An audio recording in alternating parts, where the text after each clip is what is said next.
There are many reasons why you may have decided to purchase a home. A growing family that needs more space, you're tired of paying rent and want to invest your money to secure a property that feels like a home, and you've started thinking long term.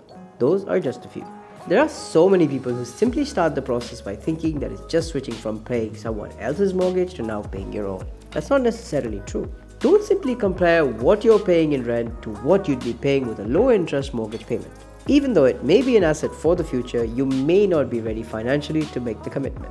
The pros in home ownership highly recommend that you have a down payment of at least 10 to 20% and have an emergency fund socked away that can get you through 3 to 6 months of bill payments. There are also other points to consider when deciding whether to rent or to buy. Buying a home is touted as smart and renting as dumb, but that's not always the case. Purchasing a home can be a good decision, but some experts believe that it's a bad financial decision and that the idea of home ownership is overrated. Some things to consider when deciding whether to rent or buy include the fact that when you pay off your mortgage, the home belongs to you. If your home is appreciated more than what you paid for it, along with the interest, then you've earned a return. You should also realize that renting isn't exactly throwing your money away. You've got a place to live and you don't have to pay for the issues such as repairs and maintenance.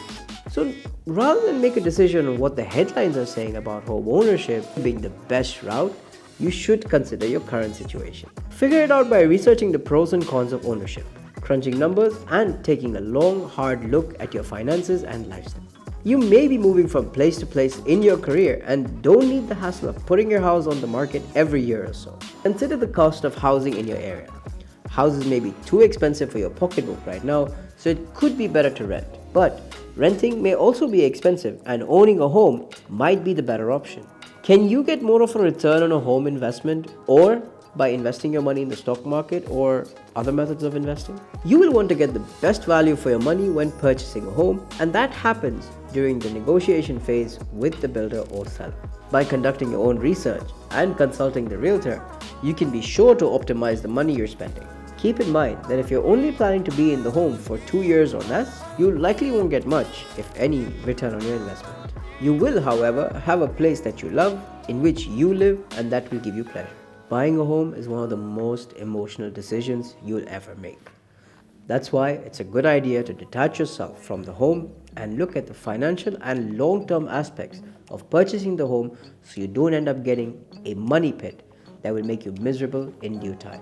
All of these caveats must be considered before you should make a final decision on whether to buy or to rent. Your situation isn't like the others, and you need to think where you want to live, what type of house and environment you're looking for, and how it will all pan out in the future. In the end, know that sometimes it's best to rent rather than to buy. It all boils down to what feels right for you. Thank you and see you in the next piece.